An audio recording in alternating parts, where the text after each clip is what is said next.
Assalamualaikum warahmatullahi wabarakatuh. Selamat pagi anak-anak. Bagaimana kabar kalian hari ini?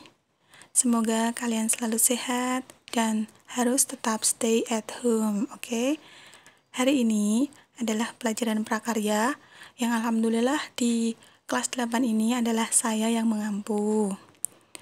Di chapter 1 atau bab 1 itu kita akan membahas tentang kerajinan serat. Di sini apakah ada yang tahu tentang kerajinan serat itu apa? Atau mungkin pengertian dari serat itu apa? Nah, di sini ada beberapa materi yang akan saya jelaskan. Yang pertama yaitu tentang pengertian serat. Bahan serat adalah suatu jenis bahan berupa potongan-potongan komponen yang membentuk jaringan memanjang yang utuh. Menurut Kamus Bahasa Indonesia, serat adalah suatu material yang berbandingan panjang dan lebarnya sangat besar, dan molekul penyusunnya terorientasi, terutama ke arah panjang. Serat merupakan bahan baku yang digunakan dalam pembuatan benang dan kain. Sebagai bahan baku dalam pembuatan benang dan kain, serat memegang peranan penting. Sifat serat akan mempengaruhi sifat benang atau kain yang dihasilkan, baik dari pengolahan secara mekanik maupun pengolahan secara kimia. Kemudian yang kedua yaitu jenis dan karakteristik bahan serat. Bahan serat alam berasal dari alam.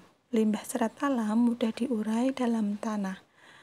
Bahan serat alam yang dimaksud adalah bahan organik yang tidak dapat diolah kembali melalui proses dan penambahan bahan kimiawi sehingga keasliannya tetap terjaga dan diutamakan.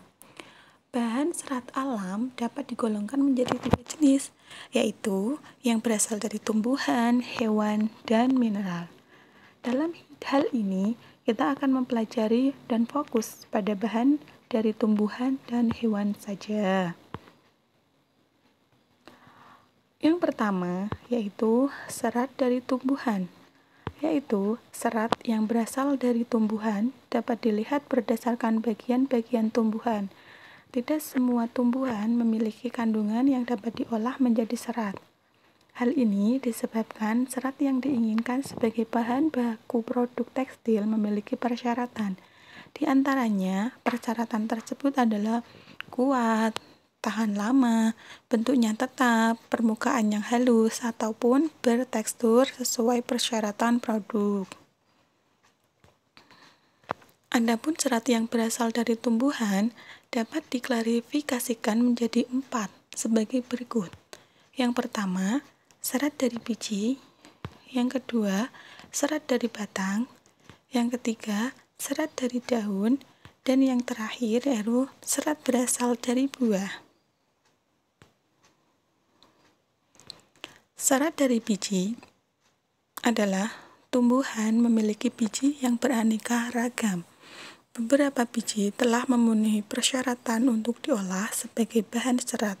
Contohnya, biji dari pohon kapas dan kapuk.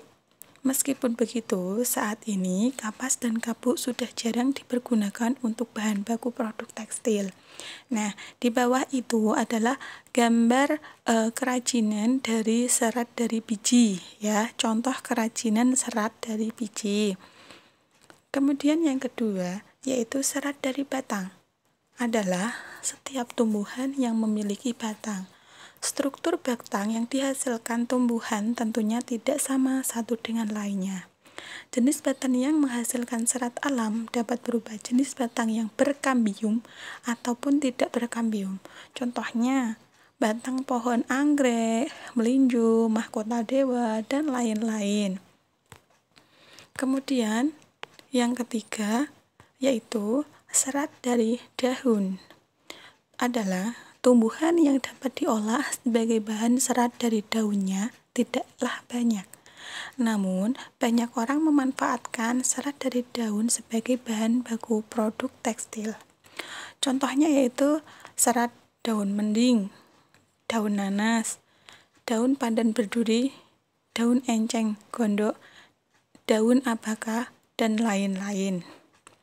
Contoh di bawah itu adalah dari daun kelapa, itu dapat dijadikan sebagai topi. Yang keempat yaitu serat berasal dari buah.